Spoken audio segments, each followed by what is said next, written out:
Vós sois filhos do diabo. É o que ele diz lá em João 8. Vocês só estão interessados em dizer as palavras deles, em patrocinar as obras dele, em todas essas coisas. Vocês se tornaram filhos. Vocês carregam a genética de Satanás, o DNA do inferno. É o que está presente em vocês, é o DNA do inferno. Alô, alô, gente querida, gente boa de Deus, espalhados por esse país e pelo mundo inteiro, onde quer que a gente esteja sendo visto e ouvido. Eu estou aqui com meu coração extremamente enternecido e amolecido, quebrantado, tomado de muita gratidão pela bondade de Deus que se manifesta cotidianamente em nosso favor, de tantos modos, de tantas maneiras, através de gente que Ele pega pela mão e toma para nos socorrerem, nos ajudarem, colaborarem, cooperarem, participarem e, no fim, se tornarem essenciais, como tem sido a experiência da minha vida. É ver como Deus cria os essenciais dele na existência da gente, sem que a gente jamais antes pudesse sequer ter tido qualquer que fosse o vislumbre de especulação. A minha vida inteira eu tenho sido surpreendido pela alegria, surpreendido pela misericórdia, pela bondade, pelo amor e pela graça que chega inexplicavelmente carregada daquele trato carinhoso de Deus, afofando e aliviando e fortalecendo e alegrando a sua vida. E eu estou falando da minha, com toda a gratidão do meu coração a Deus, iniciando esse dia, te agradecendo, Senhor, pedindo que o Espírito Santo que está aqui entre nós, que sempre estará, se manifeste no coração daqueles que se abrirem para ouvir a Tua palavra. É o que eu te peço, com toda a singeleza e simplicidade do meu coração. Em nome de Jesus. Amém. A gente vem falando aqui em Mateus, já no capítulo 11, sobre o jugo suave, o fardo é leve. E já falamos mais de uma semana sobre a conexão entre essas coisas. E aí começamos a mostrar que, apesar do jugo ser suave, o fardo de Jesus, que ele nos oferece ser leve, porque os seus mandamentos não são penosos, como diz o apóstolo João, ora, os seus mandamentos não são penosos, e não são, é amor. A pessoa, para ter um problema com o mandamento que é amor, é preciso que, com essa sua dificuldade, haja uma declaração intrínseca e implícita, no mínimo, às vezes, infelizmente até explícita, de que a pessoa odeia essencialmente. Tem gente que essencialmente odeia. Então, essas pessoas que têm essa propensão ao ódio, à malquerência, à interpretação ruim, a um certo conluio interior e espiritual com a escuridade, e tem muita gente me vendo, me ouvindo, que tem um conluio com a escuridade, e elas não conseguem receber nada, absolutamente nada, do Evangelho, porque o Evangelho não tem nada a propor a não ser que a gente aprenda a amar, a respeitar, a tratar, a reverenciar, a cuidar, a buscar a verdade, a justiça, a equidade, a fidelidade, a lealdade. São todos frutos decorrentes do amor. O mandamento é um só. Amai-vos uns aos outros, assim como eu vos amei. E a demonstração maior desse amor é a capacidade da gente abrir o coração, se entregar, se dar à vida e também a todo outro, todo próximo que, carecendo de nós, aceite a ajuda que nós espontaneamente por alegria grata por termos sido acolhidos pelo amor de Deus, devolvemos como expressão sincera do nosso ser ao outro. Mas tem gente que nem para isso serve. Nem para receber carinho, nem amor, nem nada. Já fica com ódio, com raiva que esse cara está aí de novo, com esse papo furado, desgraçado, com essa pieguice. Como eu já vi alguns líderes cristãos dizerem, com essas palavras, sendo as mais brandas possíveis, essas palavras que eu acabei de dizer. Nos lábios e na boca dessas pessoas, que às vezes vêm, quando eles ficam cara a cara com a bondade sincera da manifestação da tua vida, é inconcebivelmente horroroso. O que deles brota. Aí você pergunta, mas por que você está falando isso? Porque foi o que Jesus foi revelando aqui, depois que ele disse, vinde a mim todos os cansados e sobrecarregados, eu vos aliviarei, tomai sobre vós o meu jugo e aprendei de mim, porque eu sou manso e humilde de coração e achareis descanso para as vossas almas, porque o meu jugo é suave e o meu fardo é leve. E aí ele deu aqueles exemplos de como, apesar disso tudo, tem gente que anda como entes caninos em estado constante de cólera, de raiva e de ódio, mordendo por aqueles fariseus no sábado, na seara, brigar com ele, porque os discípulos dele estavam com fome, estavam comendo espigas de trigo. Eu já falei disso várias vezes, aqui nessa sequência. Aí os exemplos que ele deu, mostrando que tudo isso decorria da maldade do coração deles. Porque não tinha nem a ver com aquilo que eles cultuavam acima de tudo, que era a letra do Pentateuco, a letra da lei de Moisés. Eles cultuavam acima de tudo a letra dos mandamentos opressivos de Moisés. Jesus disse, nem isso vocês conhecem. A indisposição de vocês é tão grande que até quando está de acordo com isso, estava em Deuteronômio 23, 25, vocês se insurgem.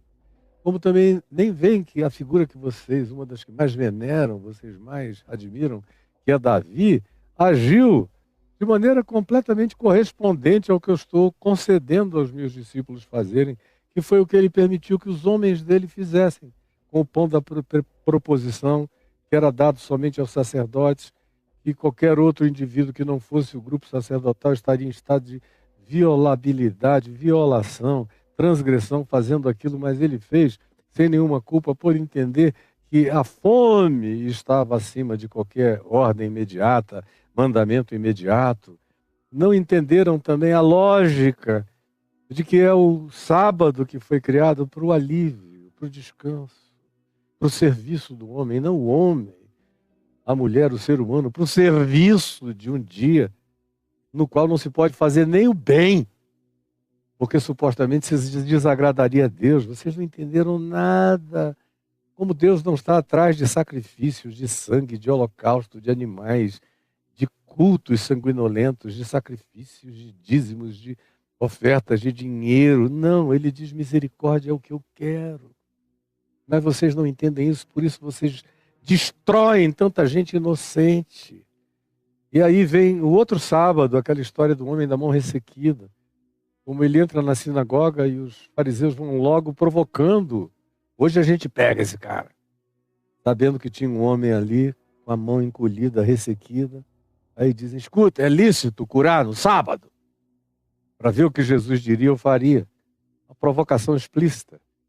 Aí Jesus disse, vocês não me façam essas perguntas hipócritas. Só me respondam, se for um bichinho de vocês, um animal, um boi, um cordeiro, um carneiro, um cabrito, qualquer um, dos cuidados e das commodities de vocês, que venha cair num buraco num dia como hoje, que é sábado, vocês não vão tirar o bicho dali? Vocês vão esperar o primeiro dia útil para irem tirar? Duvido.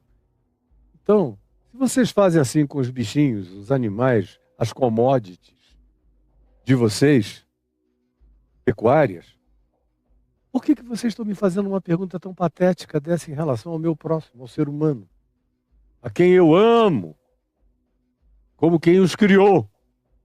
O que vocês acham? E é a minha atitude, a minha reação? Me respondam. Nós vamos parar com essa hipocrisia. E curou o homem, aí eles entraram naquele estado de ódio, disseram, não, esse cara a gente tem que matar. E conquanto eles estivessem ainda na Galileia, e Jesus só fosse morrer em Jerusalém, mas a conspiração para encontrarem uma boa ocasião para acabar com ele, já vinha acontecendo, e eles estavam naquele estado de engendramento religioso que se ancora numa piedade homicida, que diz essa pessoa precisa ser eliminada porque ela relativiza os nossos ensinos, os nossos doutrinamentos, os nossos dogmas e, portanto, ela tira a nossa autoridade junto ao povo. Por isso, não interessa se ele é bom, se o que ele faz é legal, se ele está cheio de graça, se é vazamento de misericórdia que dele se manifesta, não interessa, ele nos prejudica, ele relativiza nosso lugar, vamos eliminá-lo. E que Jesus, que nunca procurou essas pessoas para andarem com ele, não chamou ninguém desses para fazerem parte do seu dia a dia, essas pessoas só aparecem na vida dele como aqueles que não o largam por renitência, persistência, resiliência de um ódio satânico contra ele. E que não tinham absolutamente nada a dizer dele. A acusação é: ele faz o bem em dia de sábado. Ele cura a gente em dias que a gente não gosta, porque a gente estabeleceu uma doutrinação diferente para as práticas possíveis desse dia. Por isso a gente odeia e quer matar esse cara. Frequentemente é isso. Eles, como disse Jesus várias vezes, eles coam o mosquito e engolem o camelo. O tempo todo, essa inversão de valor e de significação é o que você encontra neles. E aqui, Jesus se retira dali, várias pessoas vão com ele, a quem e aos quais ele cura a todos. Com uma recomendação: não me exponham à publicidade. Aí eu falei 2 dias seguidos sobre isso. Por quê? Não expô-lo à publicidade. O que a publicidade faz frequentemente com a verdade?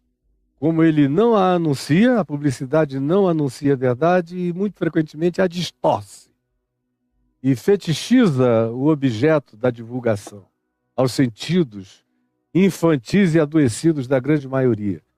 E ele disse isso para se cumprir o profeta Isaías no capítulo 42. A gente foi para Isaías, viu lá, voltamos e mostramos que não existe esse espírito de inerrância letrista nas citações do Velho Testamento no Novo, porque tudo aquilo que dizia respeito ao cuidado dos evangelistas aqui, que escreveram os evangelhos, ou os apóstolos, que usaram textos do Velho Testamento para corroborarem ensinos de Jesus, para mostrarem que Jesus era a chave hermenêutico-interpretativa, não tinham essa preocupação com os letrismos. E a gente também viu isso, e viu a grandeza desse projeto e desse propósito, que extrapolava completamente qualquer tipo de confinamento da mensagem ao judaísmo ou àqueles que quisessem se tornar um híbrido entre o judaísmo e essa fé em Jesus, que ficaria ali por ser inegável para alguns como algo que serviria de remendo, de pano novo e veste velha. E Jesus disse: olha, isso não cabe, vocês têm que decidir o que vocês querem. Na sequência disso tudo vem aquela cura do homem cego e mudo, mas que era de fato alguém cego e mudo, muito mais porque estava acometido pela presença de um espírito demoníaco nele, e que criara esse bloqueamento sensorial, de tal modo que quando Jesus expulsou o espírito maligno, tirou aquela presença alienígena de dentro do homem, os bloqueios sensoriais saíram imediatamente. E o indivíduo começou a ver, e os mesmos fariseus, os mesmos religiosos, os mesmos antagonistas, os mesmos satanistas, anticristo, anti-Jesus, se levantaram com ódio. Eles não conseguem não odiar, esse é que é o problema. E não há nada que você possa fazer de bom e de bem que os aplaque. Você pode trazer a melhor palavra, eles vão odiar. Você pode trazer a corroboração do testemunho de milhares de pessoas dizendo: ele me ajudou, me salvou, me curou, me libertou, eu hoje vivo bem. Não interessa, não foi através deles, eles não foram o caminho, não foram a doutrinação. E a desembocadura não foi dentro de uma sinagoga, de uma congregação onde eles exerçam o seu controle. Não tendo sido essa a via, eles odeiam. E aí odiaram tanto que blasfemaram horrorosamente contra Jesus. E disseram que era pelo poder de Belzebu que ele expulsava os demônios. Aí Jesus disse, olha, não brinquem disso. Com relação ao filho, a mim, ao filho do homem, podem me desancar como vocês queiram. Vocês encontrarão arrependidamente, se for o caso, um lugar de perdão. Mas não blasfemem contra o Espírito de Deus, contra a essência de Deus. Deus é Espírito. Deus é Espírito Santo, Santo, Santo. E vocês sabem que é Ele agindo em mim. Que não tem nenhum Belzebu, que não tem espírito imundo nenhum que chegue perto de mim. Eles saem correndo e gritando, lá vem o Cristo. Por que tu vieste perturbar-nos antes da hora? Por que tu vieste? É para nos lançar no abismo? Assim os demônios me tratam. Vocês sabem como é.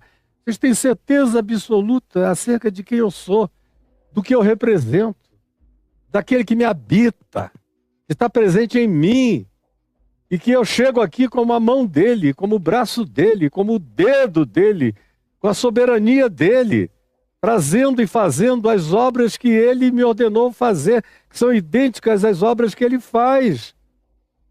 Mas vocês violam todas as lógicas e todas as sequências históricas e vocês falsificam todas as coisas para não terem que admitir a verdade simples de que Deus habita em mim.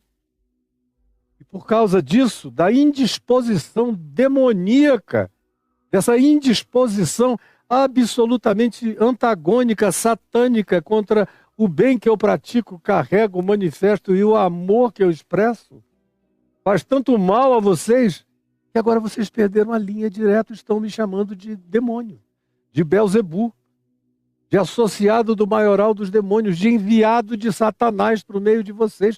Cuidado, gente. Por isso eu vos declaro, ele diz no verso 31 do capítulo 12, como a gente viu na sexta-feira passada, todo pecado e blasfêmia serão perdoados aos homens, às mulheres, aos seres humanos. Mas a blasfêmia lúcida, deliberada, não é uma brincadeirinha de ignorantes, de tolos, de bobinhos, não. Tem que ter esse nível de lucidez diabólica. Tem que ter esse nível de compreensão inquestionavelmente assentada no coração deles, da pessoa, sobre quem é Jesus e a natureza de Jesus, ou a natureza da mensagem que está sendo anunciada sobre Jesus, sem que a pessoa possa negar que é a verdade. Mas mesmo assim, não podendo negar, todavia, mesmo assim, se levanta, se insurge contra. Da maneira mais obstinada, mais fria, mais perversa, mais demoníaca possível, Jesus disse, cuidado. Porque com essa deliberação, com esse nível de consciência, de lucidez, vocês saíram daquele grupo dos ignorantes atrevidos há muito tempo e entraram num grupo de risco diminuto, porém real, daqueles que com consciência atribuem a Deus, às obras de Deus, aos feitos realizados em nome de Deus, o poder original do diabo como motivador e provocador disso tudo, sabendo que não é, mas fazendo de propósito, porque para vocês tanto faz. Vocês chegaram num ponto em que tanto faz como tanto fez. A única coisa que interessa é o que agrade aos caprichos de manutenção, de controle, de dominação, de tirania, de despotismo, de poder de vocês. Vocês se tornaram associados idênticos ao diabo, a Satanás. Ele é que é mentiroso e pai da mentira, vocês viraram filhos dele. Como Jesus veio a dizer posteriormente, num outro texto, em João, no capítulo 8, falando desse mesmo tipo de gente, dessa agremiação religiosa, ele diz, vós sois filhos do diabo. Vós sois, dá vontade de puxar essa câmera mais para cá, não sei por que ela ficou tão longe. Vós sois filhos do diabo, é o que ele diz lá em João 8. Vocês só estão interessados em dizer as palavras deles, em patrocinar as obras dele, em todas essas coisas, vocês se tornaram filhos. Vocês carregam a genética de Satanás, o DNA do inferno. É o que está presente em vocês, é o DNA do inferno. Então tomem cuidado. Porque isso não tem perdão quando se trata de tamanha profundidade de consciência, de deliberação e de afirmação. Porque se alguém proferir alguma palavra contra o Filho do Homem, ser-lhe-á isso perdoado. Ser-lhe-á isso perdoado. Mas se alguém falar contra o Espírito Santo, não lhe será perdoado, nem neste mundo, nem em qualquer outro mundo. Chega. A pessoa passou do limite. Não haverá um porvir de esperança para quem toma essa deliberação. Graças a Deus, são poucos que conseguem chegar até esse nível. Mas tem gente que chega. Eu só estou falando isso com você porque você faz parte do grupo de risco.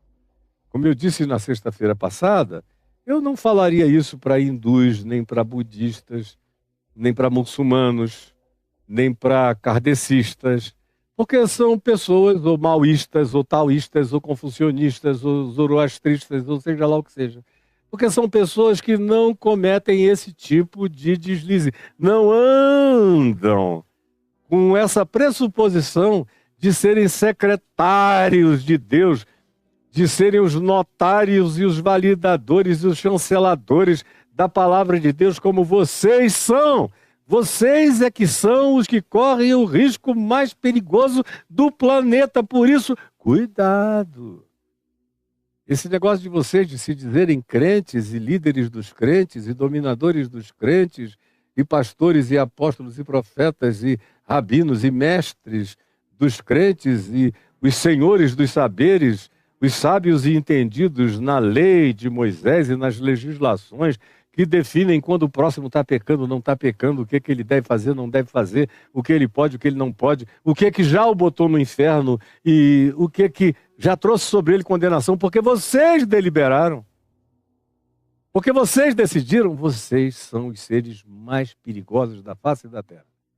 E tanto mais quanto vocês se tornem íntimos dessa possibilidade, desse poder, mais horrorosamente pertencentes ao grupo de risco, vocês estão ligados e vinculados.